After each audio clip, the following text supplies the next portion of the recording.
ordinary day at his ordinary job. I don't want the thumbs up. I want you to Working like an ordinary slob. Until one day where he got an infection.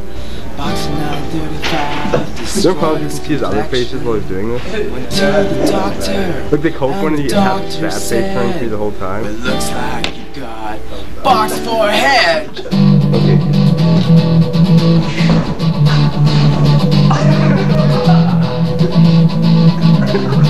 He lost his job, got divorced by his wife, didn't know where to go with his life, but he wouldn't give up without a fight. So he sat down, thought of all his might. One day sitting home alone, ordered Chinese on the phone. After he'd eaten all his chow mein, the message from the fortune cookie he'd seen told him to start a talk show. He knew his life, where to go. So he went out, spent all of his money, didn't even care that his nose was running. Bought a space on public broadcasting, didn't know how long his show would be lasting. But to his surprise, it was a big hit. This cardboard smile and quick wit.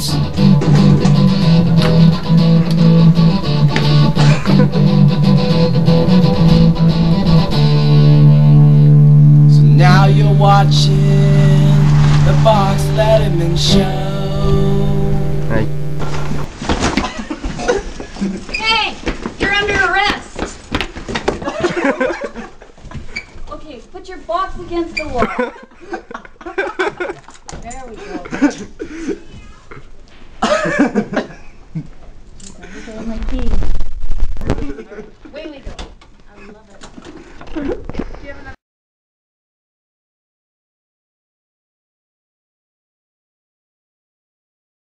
The Box Letterman Show. I am the host, Box Letterman. Today's special segment is Dreams and Nightmares. The following disturbed people on our show will be discussing how the dreams and nightmares have affected their lives. Please welcome my first guest, H.M. Murdoch. Hi! Thank you for joining us today. Would you please tell me how you were before your symptoms? As you know, I was inconceivably happy. I couldn't stop. Before, I was like ill-mouthed and foul and depressed. But now, you know, all I ever wanted to do before was be happy. But now I'm happy as a child on Christmas morning. But this was your lifelong dream. Yeah, it would be like anyone's lifelong dream. So tell me why you are so uncomfortable with your happiness. Because I have no control over it. I can't control my feelings. I can't feel angry or sad. I can only feel happy. Happy all the time. I started medication been on it for 5 months in therapy, but nothing works. I can't stop being happy. But most people would enjoy being so happy. Bum, bum, bum. Well, I used to think that way, but not anymore. My dream has turned into a nightmare. My face is so tired of smiling. Help me, Boxman. Help me. Well, you are in luck.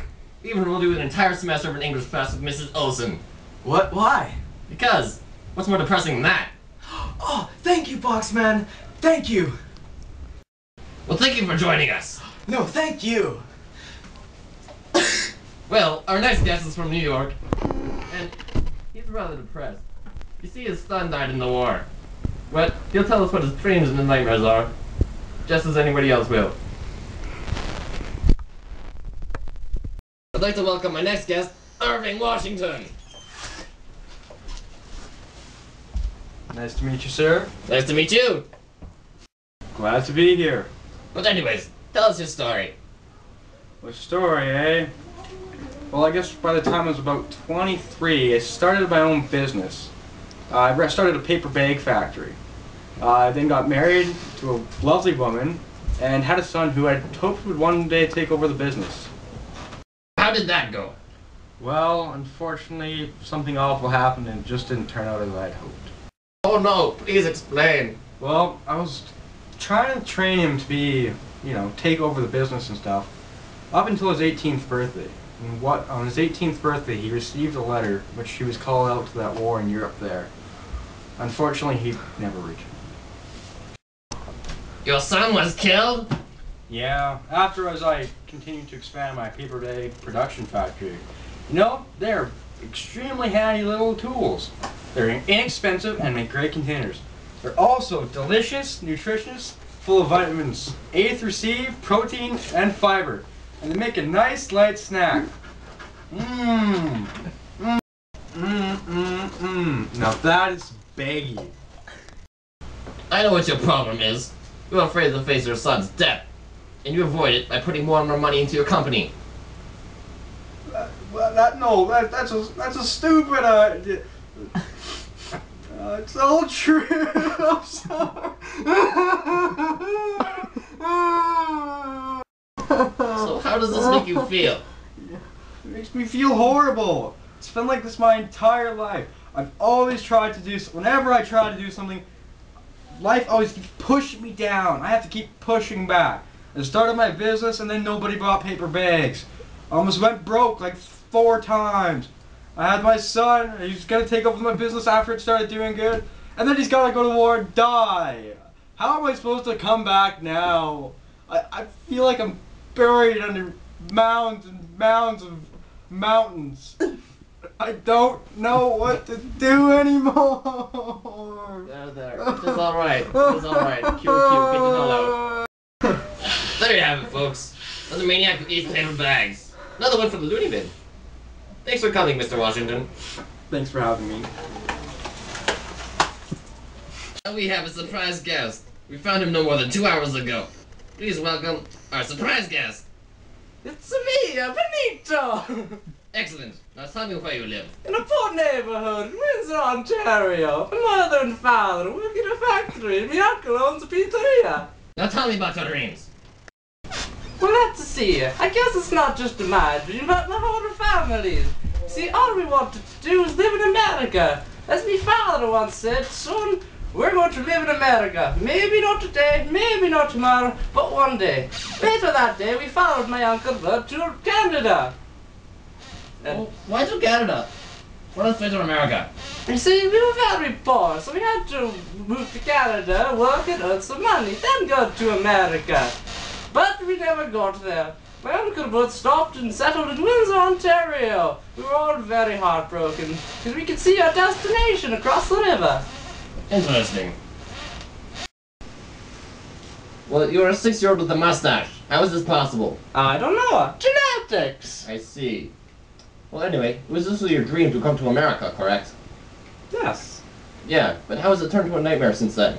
Well, as you know, we were all from Italia, and we were very poor, and times were very hard. So we moved. But when we got here, it wasn't quite what we expected. People picked on me, like the kids at school. They called me Mustachio. And so, well, I still want to go to America. I'm hoping that it's a better place, that I would fit in. Well, that's too bad. It's okay. It was all for the best.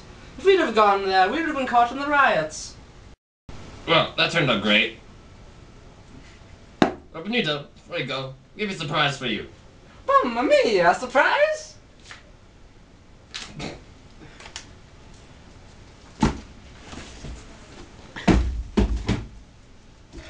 You'll be shocked when you hear this, Benito.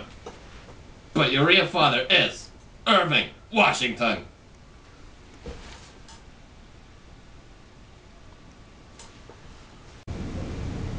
Oh boy, a mushroom! Papa! Son! You're coming back to me to Oregon to learn how to work in the factory. Okie dokie. Well, there you have it, folks. Another happy ending on the show. Thank you, and good night.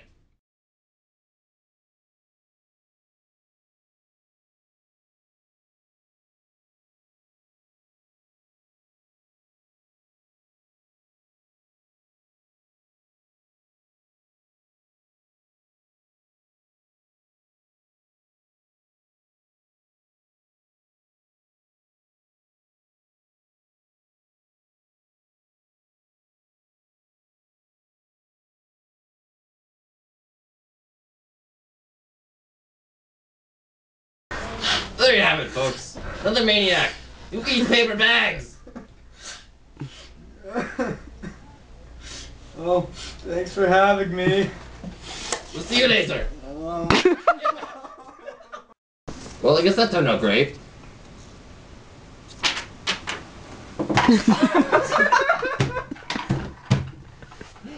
It's over. The Box Letterman Show.